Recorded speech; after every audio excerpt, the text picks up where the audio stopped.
आइए प्रारंभ करते हैं।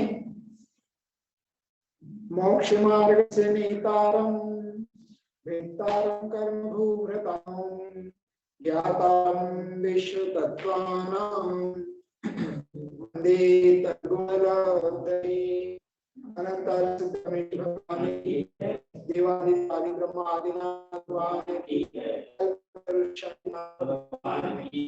चौबीस तीर्थंकर भगवान की श्रीवाणी सरस्वती माता की समस्त गांधार भगवान की समस्त आचार्य परंपराचार्य गुरुदेव की उमा स्वामी आचार्य गुरुदेव की आचार्य श्री गुरु सागर जी गुरुदेव की आचार्य श्री रखनंदी जी गुरुदेव की परम पूज्य आचार्य श्री गुरुदेव गुरुदेव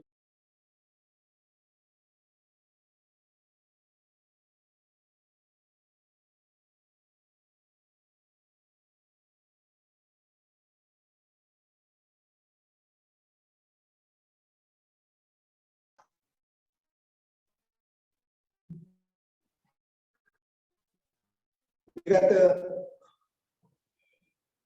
3-4 दिनों से नेटवर्क की यहाँ पर समस्या है। चतुर्दशी को क्लास का अवकाश था, उसके बाद से अभी 3 दिन तक नेटवर्क की समस्या है। आज भी नेटवर्क प्रॉपर वे में नहीं है, फिर भी अपन क्लास का प्रयास करते हैं। आप सभी को आ रही है ना? आइए, जहां तक सूत्र है वहां तक पाठ करते हैं, फिर आगे बढ़ेंगे। सम्यक दर्शन ज्ञान चारित्राणि मोक्ष मार्ग तत्वार्थ श्रद्धानम सम्यक दर्शनम तन्निसर्गाधिगमाद्वा जीवा जीवास्रव बंध संवर्ण निजरा मोक्षास्तत्वम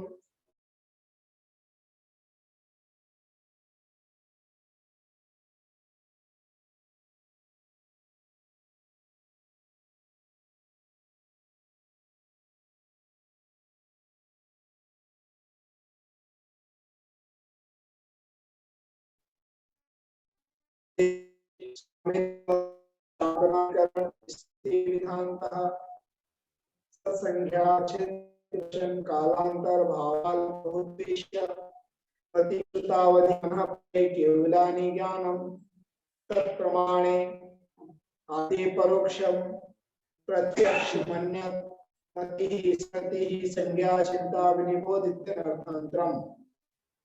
यहाँ तक हमारे सूत्र हुए थे। विगत 2-3 दिनों का गैप हो चुका है। सभी तत्वार्थ सूत्र की जो परीक्षा ली है 23 तारीख को, उसमें आप सब लोगों ने अच्छी तरह से भाग लिया। लगभग 77 लोगों ने तत्वार्थ सूत्र की परीक्षा दी है। सभी ने अच्छे ढंग से परीक्षा देने का प्रयास किया है। उन सभी के लिए बहुत सारा आशीर्वाद है। और मति स्मृति संज्ञा चिंता विनिबोधित अर्थांतरम इस सूत्र तक और इसके आगे हमारी क्लास हुई थी। तो एक बार पुनः स्लाइड के माध्यम से थोड़ा सा रिवीजन करके आगे बढ़ेंगे। तो जो भी होस्ट या संचालक हैं, जो भी है, नेहा समेत जी, स्क्रीनिंग करें। सेकंड नंबर की स्लाइड को स्क्रीनिंग करें।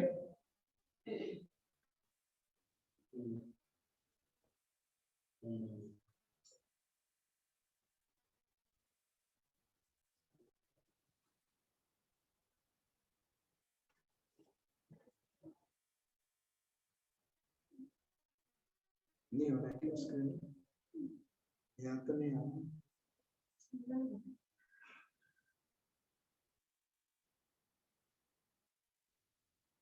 तो लोगों को दिख रहा है स्क्रीन, अपने का नहीं आ रहा। स्क्रीन आप लोगों के सामने है।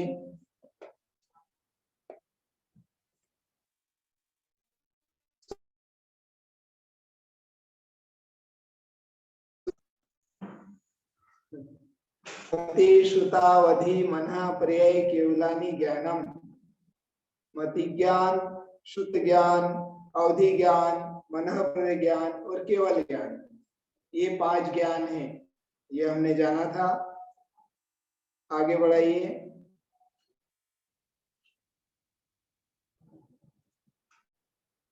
तत्प्रमाणे, तत् अर्थात वह 5 प्रकार का ज्ञान, प्रमाणे द्विवचने तो 2 प्रमाण रूप है। वह 5 प्रकार का ज्ञान 2 प्रकार के प्रमाण रूप है। वह किस प्रकार का है वह आगे जानेंगे।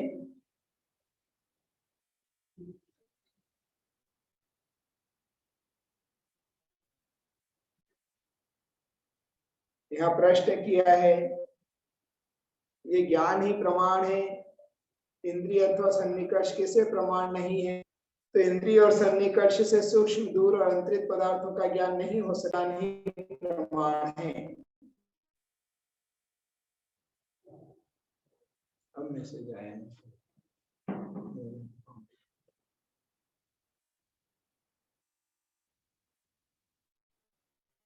पिछली स्लाइड रखिए अभी।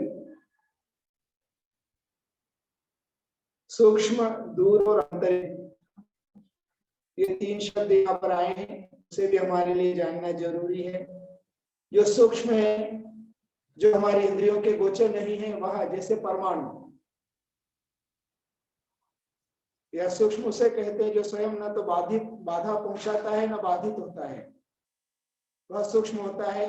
और सूक्ष्म का इंद्रिय के द्वारा या सन्निकर्ष से हमारा ज्ञान नहीं होता है। उसी प्रकार दूरवर्ती पदार्थ जो बहुत दूर हैं, जिनका ज्ञान हमारे लिए नहीं होता। आप जहां पर बैठे हैं, क्या वहां से अभी बैठे बैठे आप दिल्ली का लाल किला देख सकते हैं? नहीं देख सकते हैं। और इसी प्रकार से अंतरित, जिसमें काल का बहुत ज्यादा अंतर हो चुका है, जैसे रामचंद्र जी, आदिनाथ भगवान, भरत और बाहुबली। तो ये जो पदार्थों का ज्ञान हमको इंद्रिय से द्वारा या सन्निकर्ष अर्थात स्पर्श से नहीं हो सकता है, स्पर्श आदि के द्वारा। इसलिए ये 5 प्रकार का ज्ञान ही प्रमाण है। अन्य प्रकार का ज्ञान हमारे लिए प्रमाण नहीं हो सकता है। ज्ञान के 5 ही भेद हैं। आगे बढ़ाइए। अब 2 प्रकार का प्रमाण है, तो कौन सा प्रमाण है? तो प्रथम 2 ज्ञान प्रमाण है, हमने पहले भी जाना था। उसके लिए सूत्र नंबर 11, आद्ये परोक्षम। प्रथम 2 ज्ञान परोक्ष प्रमाण है। यह सूत्र भी हमने उस दिन अच्छी तरह समझा था कि प्रथम 2 ज्ञान परोक्ष प्रमाण है। प्रथम 2 ज्ञान कौन से? तो मति ज्ञान और श्रुत ज्ञान। फिर आगे सूत्र दे रहे हैं आचार्य भगवान, प्रत्यक्ष मन्यत, शेष सब ज्ञान प्रत्यक्ष प्रमाण है। अर्थात अवधि ज्ञान, मनोपरे ज्ञान, केवल ज्ञान,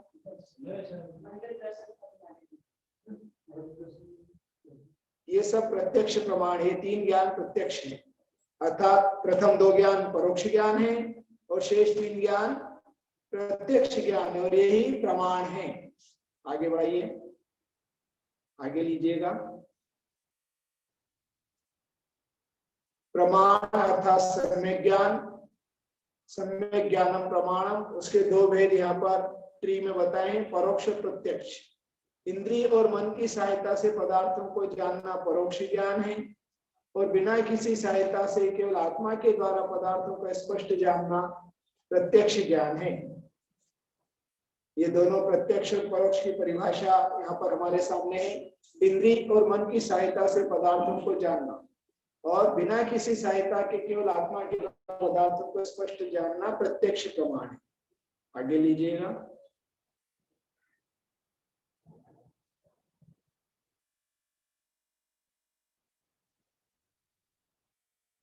प्रत्यक्ष अक्ष अर्थात आत्मा, जो ज्ञान आत्मा से ही उत्पन्न होता है। और परोक्ष पर अर्थात इंद्रिय, प्रकाश, उपदेश, मन आदि की सहायता से जो ज्ञान उत्पन्न होता है वह परोक्ष ज्ञान है। और ये सामान्य सब हम जानते ही हैं। आगे बढ़ाइए।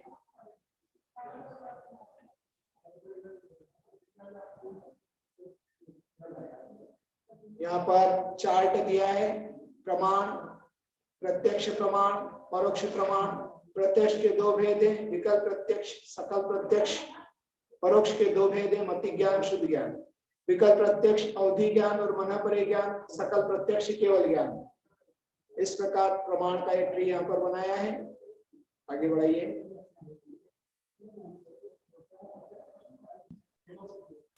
नमस्ते मनीषी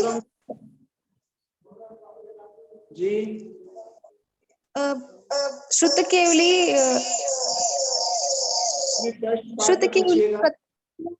परोक्ष ज्ञान। आपका प्रश्न नोट करके रखिए, अभी क्लास के लास्ट में अपन बात करेंगे। चलेगा मनीषी। क्रम का कारण मति ज्ञान का विषय सबसे अल्प है, इसलिए इसे सबसे पहले रखा है। और शुद्ध ज्ञान मति ज्ञान पूर्वक ही होता है, इसलिए मति ज्ञान के बाद शुद्ध ज्ञान रखा है। पर अवधि ज्ञान, मन परिज्ञान और केवल ज्ञान में विशुद्धि और विषय क्रम से अधिक बढ़ता जाता है। जितनी विशुद्धि और विषय अवधि ज्ञानी जानता है, उससे अधिक विशुद्धि मन परिज्ञानी के पास, और विषय भी उसके ज्यादा अधिक मन परिज्ञानी जानते हैं। और केवल ज्ञान, तो केवल ज्ञान भी उसी अपेक्षा से विशुद्धि अधिक होती है केवल ज्ञान में, और पूरे संपूर्ण विषय को केवल ज्ञानी जानते हैं। आगे बढ़ाइए।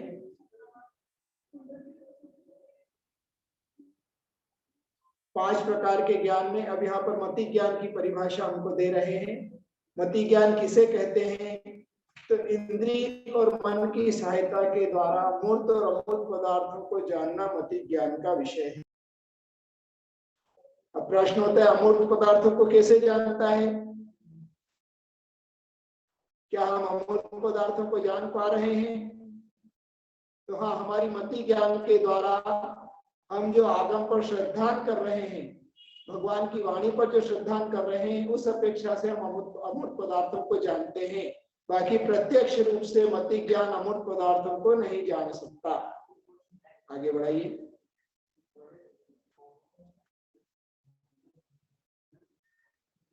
उदाहरण यहाँ पर दिए मति ज्ञान के, जैसे हाथ से रुमाल छूना, तो स्पर्श इंद्रिय से छूकर आपने जाना, वह भी मति ज्ञान का विषय है।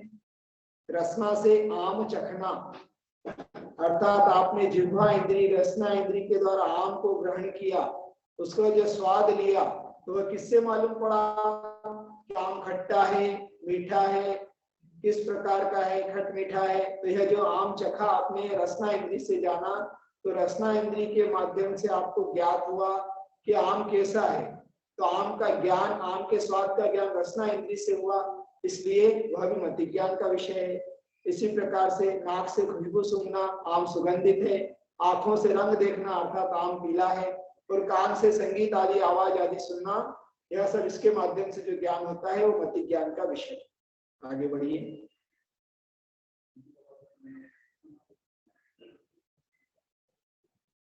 शुद्ध ज्ञान, यहाँ पर शुद्ध ज्ञान किसे कहते हैं? तो उसकी परिभाषा दी है। मति ज्ञान के द्वारा निश्चित किए पदार्थ का अवलंबन करके उस पदार्थ से संबंधित अन्य किसी पदार्थ को जो जानता है, उसे शुद्ध ज्ञान कहते हैं। यहाँ उदाहरण भी दिया है, आम के बाद आम से आमरस भी बना है, आम से आम पाक भी बना है। आम को आपने जाना, उसका अवलंबन करके उस पदार्थ से संबंधित अन्य पदार्थों को जाना, या विशेष रूप से जो जाना जाता है उसे शुद्ध ज्ञान कहते हैं। एक परिभाषा और यहाँ पर है, इसमें नहीं दी है। मति ज्ञान के द्वारा जाने गए पदार्थों को विशेष रूप से जो जानता है वह शुद्ध ज्ञान होता है। मति ज्ञान के द्वारा जाने हुए पदार्थों को विशेष रूप से जो जानता है वह शुद्ध ज्ञान होता है। आम पाक, आम से बना आम पाक खट मीठा होता है, आम में क्या क्या डाला जाता है, किस प्रकार आम पाक बनाया जाता है, इतने सारा जो विशेष ज्ञान है वह सब शुद्ध ज्ञान है। फिर भी बिना मति ज्ञान के शुद्ध ज्ञान नहीं होता है। अभी जब हम आगे जानेंगे, अवग्रह, इहा, अवाय और धारणा मति ज्ञान के भेद हैं, उसे जब जानेंगे, जब मालूम होगा कि अवग्रह के माध्यम से आगे के सब ज्ञान होते हैं, यह अभी हमारे लिए आगे ज्ञात होगा। यहाँ पर कुछ विशेष पॉइंट्स दिए हैं कि बिना मति ज्ञान शुद्ध ज्ञान नहीं होगा, किंतु शुद्ध ज्ञान के बाद पुनः शुद्ध ज्ञान हो सकता है। अर्थात एक बार आपने शुद्ध ज्ञान किया तो पुनः शुद्ध ज्ञान हो सकता है, फिर मति ज्ञान की आवश्यकता नहीं। जैसे उदाहरण के लिए आपने आम को जाना मति ज्ञान से, फिर आम की विशेषताओं को शुद्ध ज्ञान के माध्यम से जाना, फिर आम के देखने पर या नहीं देखने पर भी शुद्ध ज्ञान के माध्यम से पुनः शुद्ध ज्ञान आपको हो सकता है, अर्थात हर मति ज्ञान के बाद शुद्ध ज्ञान हो ही ऐसा कोई नियम नहीं है, किंतु शुद्ध ज्ञान के बाद भी शुद्ध ज्ञान हो सकता है। आगे अवधि ज्ञान, तीसरा ज्ञान द्रव्य, क्षेत्र, काल, भाव के द्वारा जिसकी अवधि, मर्यादा या सीमा की जाती है वह अवधि ज्ञान है। अर्थात द्रव्य, क्षेत्र, काल, भाव के द्वारा पदार्थों, रूपी पदार्थों की मर्यादा पूर्वक जानना अवधि ज्ञान है। अवधि ज्ञान रूपी पदार्थों को ही जानता है, अरूपी पदार्थों को नहीं जानता है। वह भी द्रव्य, क्षेत्र, काल, भाव की बाउंडेशन है, सीमा है, लिमिट है, प्रत्येक की लिमिट है। जैसे पहले नरक का नारकी कितना जान सकता है, पहले स्वर्ग का देव कितना जान सकता है, एक मनुष्य को यदि अवधि ज्ञान होता है तो कितना जान सकता है, इस प्रकार से अवधि ज्ञान की सीमा है। उसके और भेद प्रभेद का आगे चर्चा करेंगे। चतुर्थ ज्ञान है मनः पर्यय ज्ञान।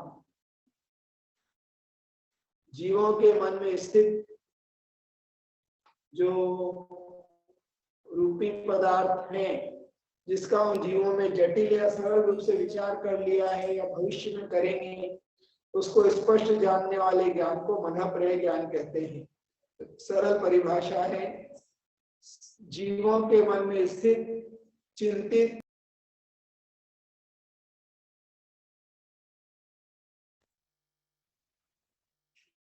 जीवों के मन में स्थित, चिंतित, अचिंतित या अर्धचिंतित विषय को, रूपी पदार्थ को जो ज्ञान विषय करता है वह मनः पर्यय ज्ञान होता है। पुनः रिपीट, जीवों के मन में स्थित, चिंतित, अचिंतित या अर्धचिंतित रूपी पदार्थ को जो विषय करता है वह मनः पर्यय ज्ञान है। अर्थात सामने वाले के मन में स्थित या मन में जिसने अभी विचार किया है या विचार आधा किया है या अभी भविष्य में विचार करने वाला है, ऐसे पदार्थ को मनः पर्यय ज्ञानी जान लेते हैं। देखो, आपको एक उदाहरण बताते हैं। राजा श्रेणिक की घटना आपने सभी ने सुनी होगी। राजा श्रेणिक जब अन्य धर्म को मानने वाले थे और एक बार अपने मंत्रियों और दल बल के साथ जंगल में शिकार करने गए, कई शिकारी कुत्ते उनके पास थे। पूरा दिन भर मेहनत करने के बाद भी उनको शिकार नहीं मिला। शाम को लौटते समय जब वो मार्ग से आ रहे थे तो एक शिलातल पर यशोधर मुनिराज को उन्होंने विराजमान देखा और यशोधर मुनिराज को देखते ही उनके मन में यह विचार आ गया कि अरे, इस दुष्ट मुनि के कारण मेरे को आज शिकार नहीं मिला, आज इसको छोड़ूंगा नहीं। इस प्रकार से मन में कुविचार करके और राजा श्रेणिक ने अपने 500 शिकारी कुत्ते मुनिराज के ऊपर छोड़ दिए। वह खूंखार शिकारी कुत्ते यशोधर मुनिराज के ऊपर छोड़ दिए और वह कुत्ते दौड़ते जा रहे हैं, दौड़ते जा रहे हैं, दौड़ते जा रहे हैं। मुनिराज के पास भौंकते हुए चलते चलते चलते चलते अचानक पास में जाकर रुक गए, शांत हो गए। पूंछ हिलाते हुए जैसे मालिक के पीछे कुत्ता रोटी देने वाले के पीछे शांत बैठ जाता है, उसी प्रकार वह कुत्ते भी वहां पर शांत बैठ गए। तो राजा को लगा, अरे यह तो बड़ा मायावी है, मेरे कुत्तों को किलित कर दिया, देख लेता हूं इसको। स्वयं घोड़े से नीचे उतरा, तलवार हाथ में ली और मुनिराज को मारने चल पड़ा। 1 कदम, 2 कदम, 3 कदम, 4 कदम, 10 कदम, 15-20 कदम चला और जैसे मुनिराज से कुर्सी दूर था, जिस शिला पर मुनिराज बैठे थे उस शिला के पीछे से एक भयंकर विषैला सर्प निकल कर आया और वह मुनिराज के आगे खड़ा हो गया और राजा की तरफ फण फैलाकर खड़ा हो गया और मानो संकेत कर रहा था कि राजन, जब तक हूं तब तक मुनिराज की हत्या तुमको करने नहीं दूंगा। देखिए, मुनिराज की साधना के प्रभाव से, उनके निर्मल परिणामों के प्रभाव से, बिना मुनिराज के कहे हुए कि एक तिर्यंच प्राणी जिसका काम की भक्षण करना है, डसना है, वह भी मुनिराज की सुरक्षा के लिए खड़ा हो गया। और एक राजा जिसका कर्तव्य है कि अपने नगर के प्राणी की सभी की रक्षा करना राजा का कर्तव्य है, किंतु रक्षक भक्षक बना हुआ है, भक्षक रक्षक बना हुआ है।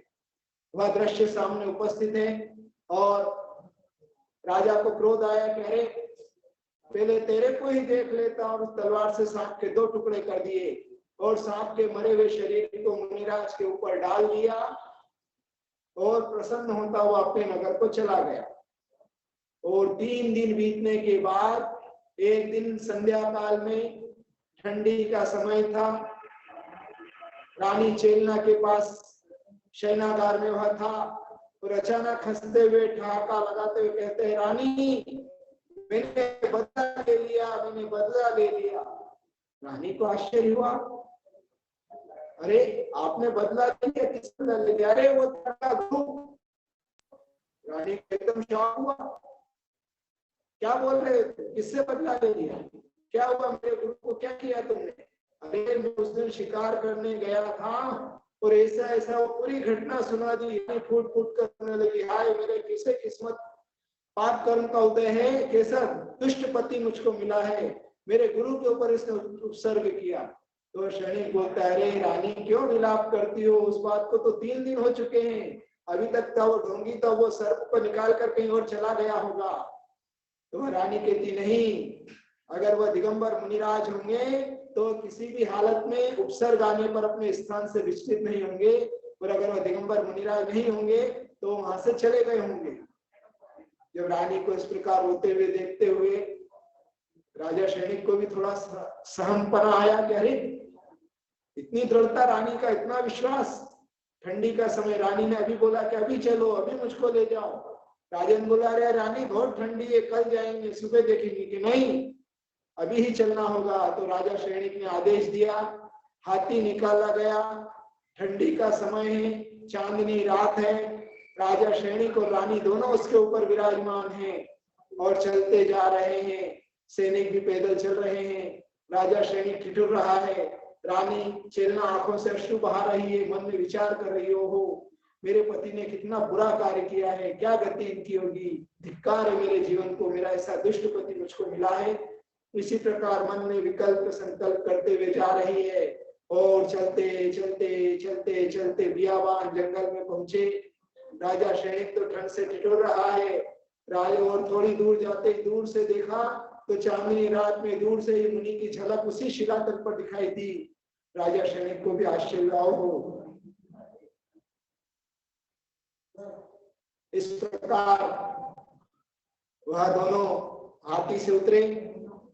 रानी चेलना तेजी से आगे बढ़ रही है, राजा शैनिक भी उसके पीछे पीछे चल रहा है। और जाते ही देखा तो मरे हुए सर्प के कारण मुनिराज के पूरे शरीर पर चींटियां ही चींटियां चढ़ी हुई है, पूरा शरीर लहूलुहान है, लाल लाल हो रहा है, चींटियां ही चींटियां हैं। वह चेलना आंखों से अश्रु बहाती जा रही है और वह बुद्धिमान थी, विवेकशील थी। उसने अपने हाथ में साथ में बहुत सारी मिठाई लेकर गई थी। चारों तरफ मिठाई डालने से चींटियों को अलग किया, बहुत सी चींटियों को रुमाल से अलग किया और अलग करने के बाद स्वयं अपने हाथों से शीतल चंदन का लेप, श्वेत चंदन का लेप मुनिराज के शरीर पर वह चेलना करती जा रही है। मन में पश्चाताप कर रही है, क्षमा मांग रही है और मुनिराज तो ध्यान में लीन है और पूरा चंदन लगाते लगाते लगाते लगाते इस प्रकार सेवा करते हुए, शुश्रूषा करते हुए और पूरी रात बीत गई। और इस प्रकार बीतते बीतते प्रातः काल हुआ। राजा शैनिक, रानी चेलना दोनों मस्तक झुकाकर हाथ जोड़कर बैठे हुए हैं और उपसर्ग दूर हुआ जानकर मुनिराज प्रातः काल में अपने नेत्र खोलते हैं और नेत्र खोलते ही दोनों नमस्कार करते हुए को दोनों को धर्म वृद्धि का आशीर्वाद देते हैं। बचाने वाले को भी धर्म वृद्धि का आशीर्वाद और जो मारने वाला था, उपसर्ग करने वाला था, ऐसे राजा शैनिक को भी धर्म वृद्धि का आशीर्वाद देते हैं। और जब इस प्रकार आशीर्वाद देते हैं तो राजा शैनिक और पानी पानी हो जाता है, उसे आत्मग्लानि होती है कि अरे कितना दुष्ट हूं मैं, ये ही सच्चे साधु हैं और मैंने ऐसे साधु पर उपसर्ग किया अब मुझको जिंदा रहने की आवश्यकता नहीं है, और अपनी तलवार लेकर प्राणघात करने का मन में विचार करता है। और वह मना परे ज्ञानी यशोधर मुनिराज राजा का विचार करते ही, राजा श्रेणिक के विचार करते ही बोलते, श्रेणिक इस प्रकार का विचार करना भी महान पाप है। तुम जो आत्महत्या का विचार कर रहे हो, आत्महत्या संसार में सबसे बड़ा पाप है। जो जीव एक बार आत्महत्या करता है वह कई भवों तक संसार में भटकता रहता है, उसका संसार का होना बड़ा दुष्कर हो जाता है। इसलिए अपना आत्मघात करना उत्तम नहीं है। इस प्रकार दोनों को आशीर्वाद देकर वह मना परे ज्ञानी यशोधर मुनिराज वहां से विहार कर जाते हैं, और वह राजा श्रेणिक का मन परिवर्तित हो जाता है, और वह मुनिराज के प्रभाव से अन्य मतावलंबी अन्य धर्म को छोड़कर स्वयं जैन धर्म का एक सच्चा श्रावक बन जाता है। इस प्रकार मना परे ज्ञानी मुनिराज की बात यहाँ पर चल रही है। मना परे ज्ञान मुनिराज को ही होता है, अन्य किसी को नहीं होता। ये बात हमारे लिए जानने योग्य है। और उसे उन मुनिराज को मना परे ज्ञान था, और उन्होंने अपने मन में सामने जो राजा श्रेणिक सोच रहा था वह जान लिया। अर्थात सामने वाले के मन में स्थित रूपी पदार्थ, चाहे वो चिंतित हो, अचिंतित हो, अर्धचिंतित हो, उसे मना परे ज्ञानी जान लेते हैं। मना परे ज्ञान के दो भेद होते हैं, वो आगे विषय अपना आने वाला है। आगे बढ़ाइएगा। केवल ज्ञान सभी द्रव्यों की, सभी पर्यायों को एक साथ बिना इंद्रिय और मन की सहायता से स्पष्ट जानने वाले ज्ञान को केवल ज्ञान कहते हैं। बढ़ाइए।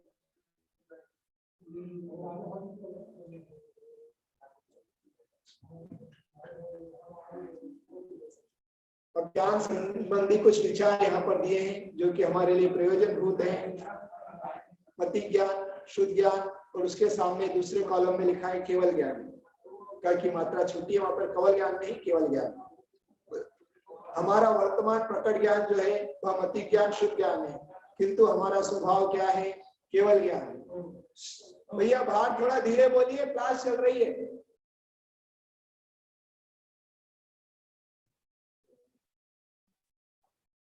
दूसरा, मति शुद्ध ज्ञान पराधीन होता है और केवल ज्ञान स्वाधीन होता है, अर्थात किसी सहायता की आवश्यकता नहीं होती है।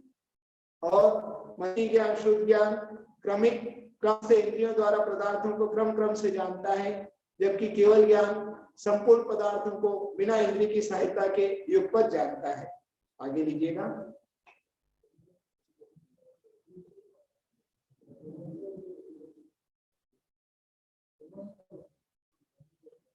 और बता रहे हैं, मति ज्ञान, शुद्ध ज्ञान क्षणिक और क्षायक्षणिक होता है, अर्थात क्षायक्षणिक होने से क्षणिक है, किंतु केवल ज्ञान शाश्वत है, अर्थात क्षायिक होने के कारण शाश्वत रहता है, एक बार हो जाने के बाद नष्ट नहीं होता है। मति और शुद्ध ज्ञान घटता बढ़ता रहता है, किंतु केवल ज्ञान एक जैसा रहता है।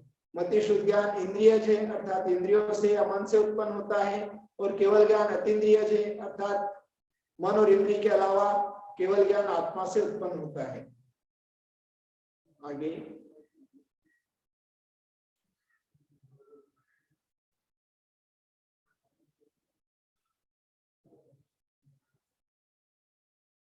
फिर लास्ट सत्र में हम इस सूत्र तक आए थे, मति ही स्मृति ही संज्ञा चिंता विनिबोध इत्यर्थांतरम। मति, स्मृति, संज्ञा, चिंता और अभिनिबोध ये मति ज्ञान के पर्यायवाची नाम हैं। मति, स्मृति, संज्ञा, चिंता और अभिनिबोध ये मति ज्ञान के पर्यायवाची नाम हैं, अर्थात इन्हें भी, ये भी मति ज्ञान के ही भेद हैं। आगे बढ़ाइए।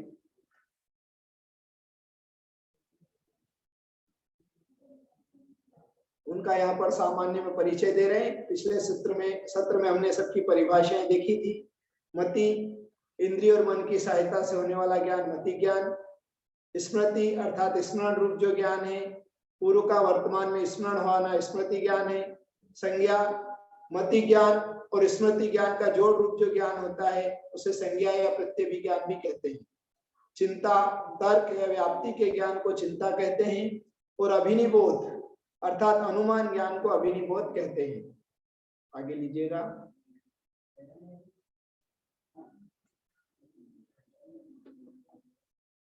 मति ज्ञान की परिभाषा हम जान चुके हैं पहले। मन और इंद्रिय के निमित्त से रूपी पदार्थों को जानना मति ज्ञान है, रूपी अरूपी पदार्थों को। अब स्मृति ज्ञान पर यहाँ बता रहे हैं, पहले जानी हुई वस्तु का कालांतर में स्मरण करना स्मृति ज्ञान है। अर्थात जिसका पहले मति ज्ञान हुआ है उसी का स्मरण हो सकता है, जिसका मति ज्ञान नहीं हुआ है उसका स्मरण हमारे लिए नहीं हो सकता है। आगे प्रत्यभिज्ञान, वर्तमान में प्रत्यभिज्ञान जोड़ रूप ज्ञान है, इसे संज्ञा भी कहते हैं, संज्ञा ज्ञान भी। वर्तमान में किसी वस्तु को देखकर पहले देखी हुई वस्तु का स्मरण होना और फिर पहले देखी हुई वस्तु और वर्तमान में देखी हुई वस्तु का जोड़ रूप ज्ञान होना प्रत्यभिज्ञान है। इसका उदाहरण भी हमने समझा था। पहले जो वस्तु आपने कहीं देखी थी और पुनः उसको देखने पर स्मरण हो जाना कि हाँ हमने वो देखा था और ये वही है, इस प्रकार का जो ज्ञान है वह प्रत्यभिज्ञान है। आगे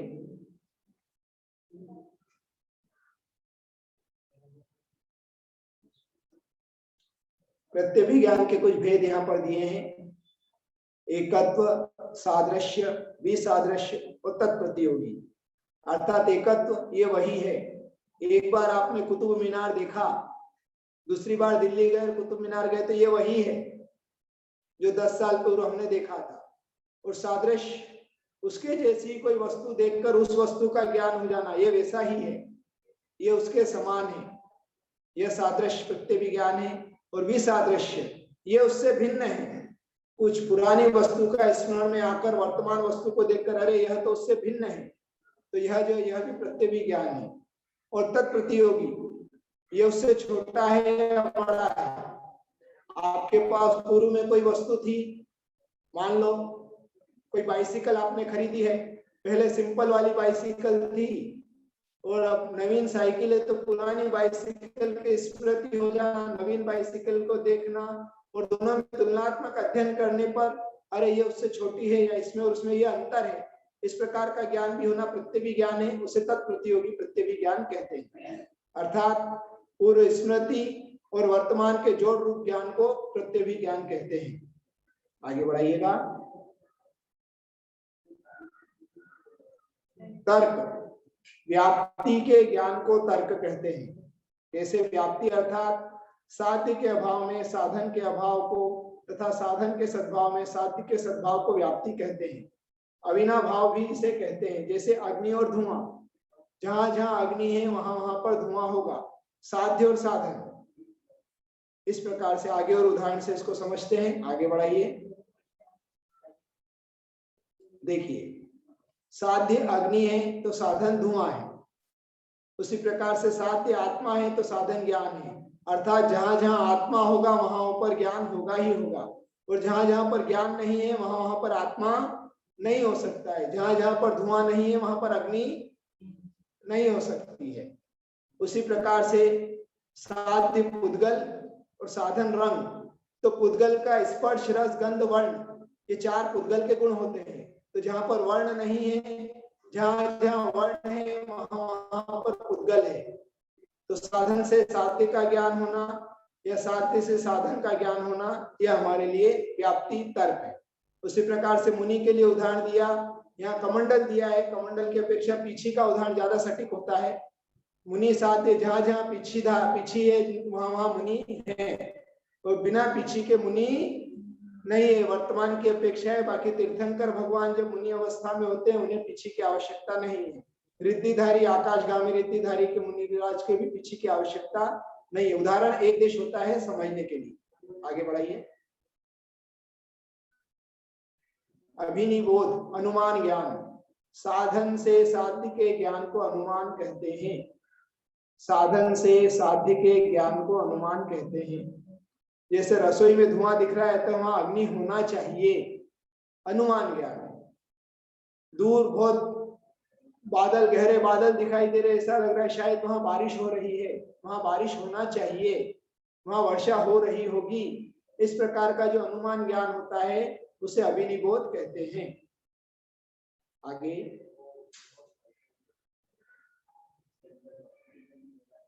यहाँ अभिनिबोध की यहाँ पर परिभाषा दी है, शार्ट में समझने का प्रयास करते हैं। इंद्रिय और मन की सहायता के द्वारा होने वाला ज्ञान अभिनिबोधिक ज्ञान है। अभिनिबोधिक अर्थात मति ज्ञान। अभि धन नी धन बोध बराबर अभिमुख धन निमित धन ज्ञान। बोध अर्थात ज्ञान, नी अर्थात निमित, अभि अर्थात अभिमुख। अभिमुख धन निमित धन ज्ञान। अभिमुख क्या है? स्थूल वर्तमान योग के क्षेत्र में अवस्थित पदार्थ। जो स्थूल है, सूक्ष्म नहीं है, इस बात का ध्यान रखिए।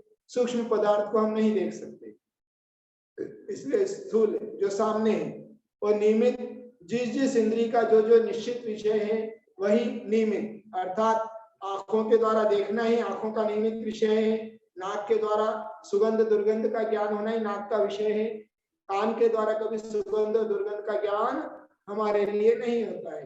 कान के द्वारा श्रवण संगीत आदि का ज्ञान हमारे लिए होता है, तो वह नाक के द्वारा संगीत आदि का ज्ञान हमारे लिए नहीं हो सकता। अर्थात जिस जिस इंद्रिय का जो जो निश्चित विषय है उसी का ज्ञान होना। इस प्रकार जो सम्मुख पदार्थ है और उसका पर्टिकुलर इंद्रिय से जो हमारे लिए ज्ञान होता है वह अभिनिबोधिक ज्ञान होता है। आगे अब यहाँ पर दोनों में अंतर बता रहे हैं। पिछली बार संध्या दीदी का प्रश्न भी था, साधन और साध्य।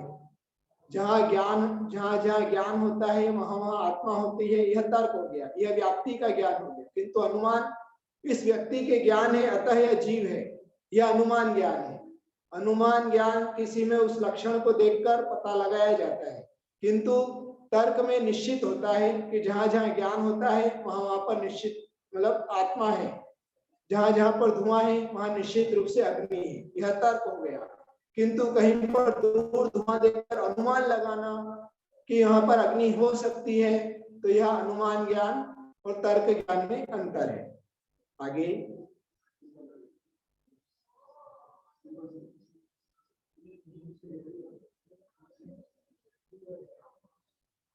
अब इनका क्रम यहाँ पर दिया है। स्मृति के लिए मति ज्ञान आवश्यक है। प्रत्यभिज्ञान में मति ज्ञान और स्मृति ज्ञान दोनों का जोड़ रूप ज्ञान होता है। तर्क में मति प्लस स्मृति प्लस प्रत्यभिज्ञान तीनों होने पर ही तर्क उत्पन्न होता है। और अनुमान में मति भी होगी, स्मृति भी होगी, प्रत्यभिज्ञान भी होगा और तर्क ज्ञान भी होगा, तभी आप अनुमान लगा सकते हैं। इस प्रकार इसलिए इनका क्रम भी इसी प्रकार रखा है। मति स्मृति संज्ञा चिंता विनिबोध इत्यन अर्थांतरम, यह क्रम रखा है। पहले मति ज्ञान और स्मृति ज्ञान का जोड़ रूप प्रत्यभिज्ञान। प्रत्यभिज्ञान अर्थात मति ज्ञान से स्मृति होती है। पहले जो मति ज्ञान हमारे लिए हुआ था वो जो स्मृति में था वही हमारे लिए अब जो पुनः ज्ञात हो रहा है वह स्मृति।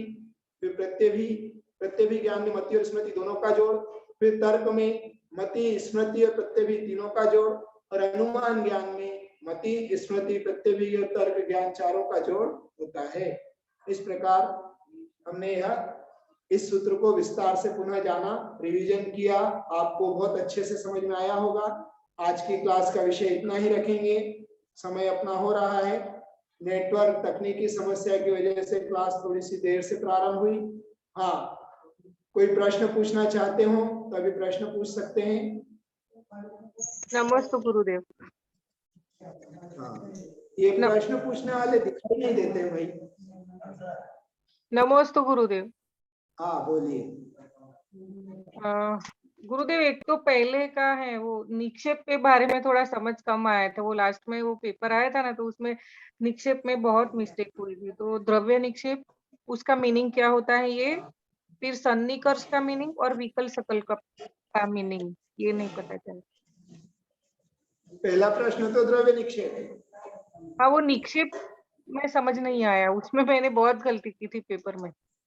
निक्षेप क्या समझ नहीं पड़ा ना, तो निक्षेप का मीनिंग क्या होता है? निक्षेप की परिभाषा हमने समझी थी उस दिन, फिर से पुनः एक बार बता देता हूँ, है ना, बहुत सरल है। नाम आदि के द्वारा वस्तु में भेद करने के उपाय को निक्षेप कहते हैं। नाम आदि के द्वारा वस्तु में भेद करने के उपाय को निक्षेप कहते हैं। नाम आदि, आदि से यहाँ पर नाम, स्थापना, द्रव्य और भाव, इन चारों को ग्रहण करना चाहिए। तो इसके द्वारा वस्तु में जो भेद किया जाता है उसे निक्षेप या न्यास भी कहते हैं। ठीक है, एग्जाम्पल देखिए कैसे समझा जाता है। उस दिन समझा था ना, नाम हमने किसी की जाति गुण क्रिया की अपेक्षा बिना ही किसी का नाम रख देना नाम निक्षेप है। जैसे हमने उदाहरण लिया था महावीर, अब उसमें महावीर भगवान जैसे गुण नहीं है, ना ही वो बलवान है, फिर भी उसका नाम महावीर रख दिया, है ना। आपका नाम है कुंजल, कुंजल का क्या मीनिंग होता है? कोयल के जैसे आवाज करना है। अब आपकी आवाज कोयल जैसी है क्या? नहीं, या आप कोयल जैसे काले हैं क्या? नहीं, या आप कोयल जैसे पक्षी हैं क्या? नहीं, नहीं। नहीं, फिर भी आपका नाम निक्षेप की अपेक्षा आपका नाम कुंजल है ना। हाँ, तो सिर्फ मतलब जाति द्रव्य गुण क्रिया की अपेक्षा के बिना ही मात्र नाम रख देना नाम निक्षेप है। स्थापना निक्षेप किसी वस्तु में या किसी पदार्थ में यह वह है इस प्रकार की कल्पना करना स्थापना निक्षेप है। उसमें भी दो प्रकार की, जैसे भगवान की प्रतिमा आदि में भगवान की कल्पना करना तदाकार स्थापना निक्षेप, और अन्य द्रव्य में उसकी स्थापना करना अतदाकार स्थापना निक्षेप। और द्रव्य निक्षेप? द्रव्य निक्षेप बता रहे हैं, भूत और भविष्य की मुख्यता को लेकर वर्तमान में कहना द्रव्य निक्षेप है। जो भूतकाल में राजा था या भूतकाल में जो प्रधानमंत्री था अभी वर्तमान में नहीं है, किंतु उसको वर्तमान में भी प्रधानमंत्री कह देना। या अभी जो राजकुमार है भविष्य में राजा होने वाला है, अभी राजा नहीं है, फिर भी उसको आओ राजा साहब इस प्रकार संबोधन करके बुला देना या राजा कह देना राजकुमार को, तो यह द्रव्य निक्षेप है।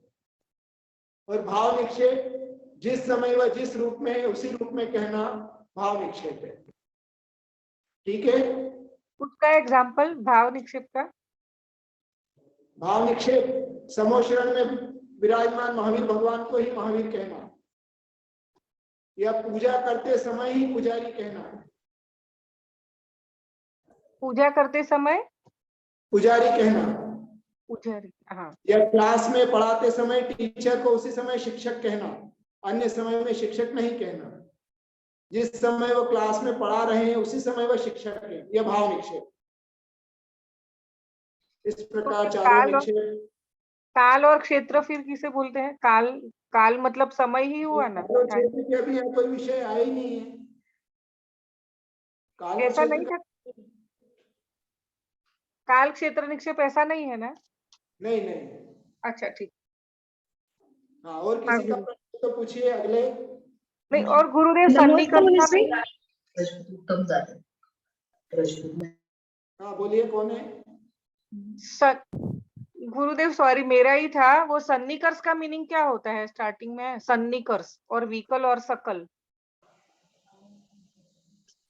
सकल अर्थात संपूर्ण रूप से, विकल अर्थात देश रूप से, एक देश, आंशिक।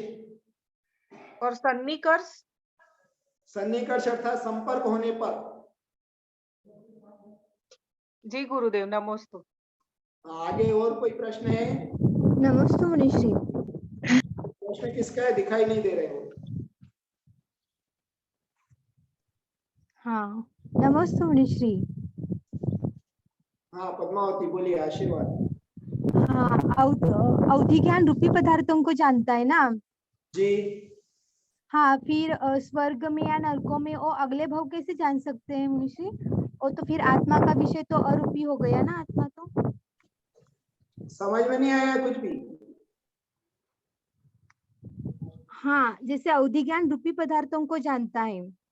हाँ हाँ, फिर नरक और स्वर्ग में जो वो दूसरों भावों को जानते हैं उनके, तो फिर वो ज्ञान तो अवधि ज्ञान कैसे कहलाएगा?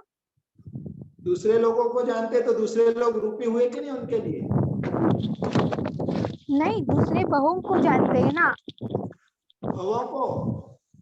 हाँ हाँ, तो भव में जो घटनाएं घटी थी वो रूपी थी कि नहीं थी? हाँ, घटना रूपी थी, लेकिन वो यहाँ अमूर्तिक से उन चीजों को देखना है जो सिर्फ केवल ज्ञान गम में है, जिसको हम नहीं देख सकते। बाकी वो तो सब रूपी थे ना, कि उस भाव में तुम शेर थे, उस भाव में तुम रूपी पर्याय हो गई ना। हाँ वही बोल रही हूँ मुनिश्री। वो अब नरक में है, सॉरी स्वर्ग में है, तो आगे वो मनुष्य में जाएंगे तो ये भी जान लेंगे ना अवधि ज्ञान वाले। हाँ अवधि ज्ञान वाले जान लेंगे। तो वो मनुष्य पर्याय रूपी होगी या अरूपी होगी? पर्याय तो रूपी होगी, लेकिन बस तो जीव उस तो, पर्याय को वो जान लेंगे। हाँ लेकिन जीव तो अरूपी है ना, इसलिए बोल रही थी। तो जीव तो अरूपी हो तो स्वयं के जीव को भी नहीं जान पा रहे हैं, नहीं देख पा रहे हैं, बिना अवधि ज्ञान हो या नहीं हो। सही है, ठीक है मनुष्य। ठीक है। हाँ नमोस्तु मनीश्री। नमोस्तु मनीश्री। शुद्ध ज्ञान परोक्ष ज्ञान है ना, और केवल ज्ञान प्रत्यक्ष ज्ञान है, तो दोनों क्या होंगे? शुद्ध ज्ञान परोक्ष ज्ञान है, क्योंकि मति ज्ञान के द्वारा जो ज्ञान होता है विशेष वह शुद्ध ज्ञान होता है, और मति ज्ञान मन और इंद्रिय की सहायता से होता है, इसलिए परोक्ष है। केवल ज्ञान शुद्ध केवल कहा जाता है ना, तो फिर उनको प्रत्यक्ष ज्ञान कहेंगे या परोक्ष ज्ञान कहेंगे? शुद्ध केवली का ज्ञान परोक्ष ज्ञान है।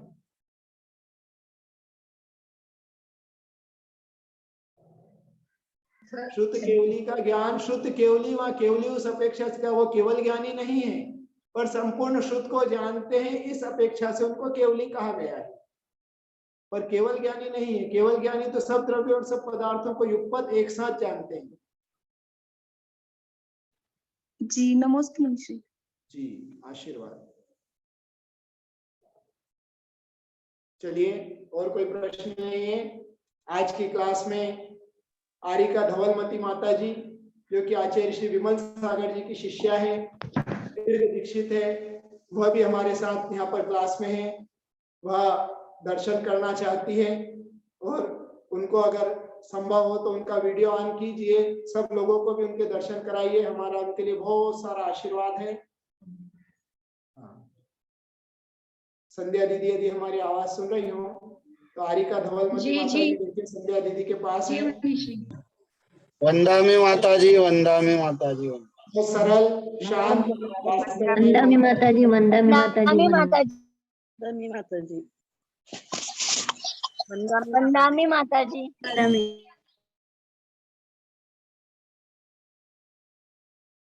महाराज जी कोई संध्या दीदी को अनम्यूट कीजिए। वंदामी माता जी। हाँ नमस्ते मुनिश्री। वंदामी माता जी, माता जी, वंदामी बोल माता रही है, जी। सभी ध्यान से सुनिए, बीच में मत बोलिए। ये हमरा आई रे माता महाराज जी, जी, हमरा माता जी। हमरा वो यहाँ बोल नमस्ते महाराज जी, नमस्ते। तुम्हारा सिद्धि में आ गई हूँ, चित्री में आ गई हूँ कह रहे हैं। हाँ बढ़िया, आपका चातुर्मास आनंद मंगलमय हो, निर्विघ्न हो। आज ये आशीर्वाद है महाराज जी, आशीर्वाद है। समाधि अच्छी दे तो बढ़िया महाराज। बिल्कुल, समाधि रस्तु। समाधि अच्छी हो ऐसा आशीर्वाद दीजिए। होगी समाधि। आप सरल हो, शांत हो, कोई विकल्प नहीं है, ऐसे जीवों की समाधि बहुत अच्छी होती है। वाह महाराज, वाह महाराज। इस आपने अच्छे रतन दिए महाराज। आपका रत्नत्रय कुशल है, कैसा पूछ रहे हैं माता जी? अच्छा अच्छा है, सबका अच्छा है। यहाँ सुग्रीवमती माता जी, सुगंधमती माता जी, सुश्री माता जी, सब वंदा में बोल रहे हैं आपको।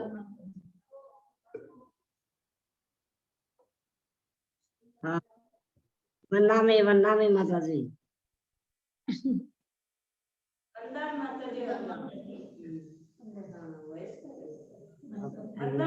चलिए, आशीर्वाद है सबके लिए आज कार्य चलाने के लिए। काजल है, काजल। हाँ, काजल बहन को स्पॉटलाइट कीजिए, आज का अर्घ्य चढ़ाएंगी। जिनवाणी के ज्ञान से सुबजे लोकालो, ओम सोवाणी मस्तक धरो सबादे तमो। काजल बहन अर्घ्य ले लीजिए। नीरगंध वस्त्र आदि अर्घ्य भाव से दिया, आपका विधान मात भक्ति भाव से किया। दिव्य देशना महान है जिनेश आपकी, माते अर्चना हरे प्रवंचना। ओम ह्रीं श्री चिन्मुखोद्भव सरस्वती वाग्वादिनीभ्यो नमः जलादि अर्घ्यं निरूपयामि स्वाहा। करेंगे मेरी चाय पीना। काजल को स्पॉटलाइट कीजिए, काजल की तरफ से आज का। दीदी काजल दीदी नहीं है मीटिंग में, शायद लेफ्ट हो गई। अच्छा चलो मनीषी का चलो।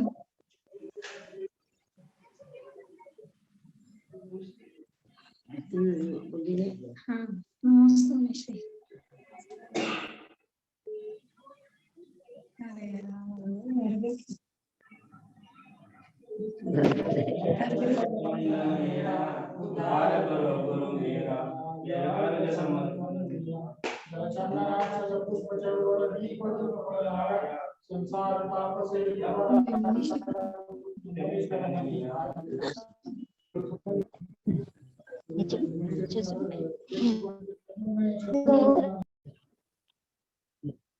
कैसा ही मौसम हो।